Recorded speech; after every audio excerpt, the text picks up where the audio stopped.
Breaking news coming in, the government has decided to not file a fresh FIR against BSP Supremo Mayawati in the disproportionate assets case. The CBI counsel told the Supreme Court that since income tax authorities in the High Court had given the leader a clean chit and there was no fresh material, the agency has decided against filing a fresh FIR. The Supreme Court admitted a writ petition seeking an FIR against Mayawati in the DA case by Kamlesh Verma, an ex-BSP MP. Let's get now from Jugal Purohit, who's with us on the phone line. Jugal, the CBI says it doesn't want to register a fresh FIR against Mayawati. What was the basis on which Kamlesh Verma had approached the court? Had he presented new evidence?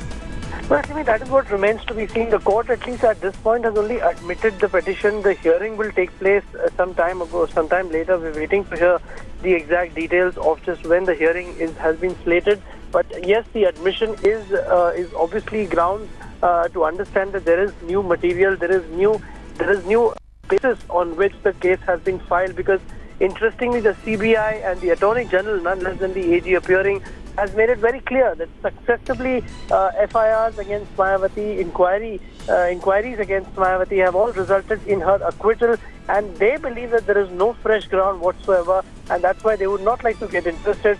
But more will only emerge once the hearing takes place and the Supreme Court actually goes through and examines the kind of evidence that this ex-member of the BSP has brought before the bench. Back to you. All right, so the Supreme Court has admitted this writ petition seeking an FIR against BSP Supremo Mayawati in a disproportionate assets case. The petition was filed by Kamlesh Verma, who is a former BSP member.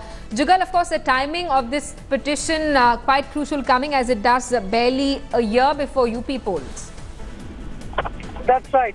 And in fact, UP has already begun seeing realignment of thoughts which are taking place. This member, of course, is an was rather a part of the party or that Mayawati is the head of. So, of course, there are going to be political messages which will be read out and which will be rather seen from this instance. But again, Simi, a lot again depends on how the Supreme Court intends on taking this issue ahead.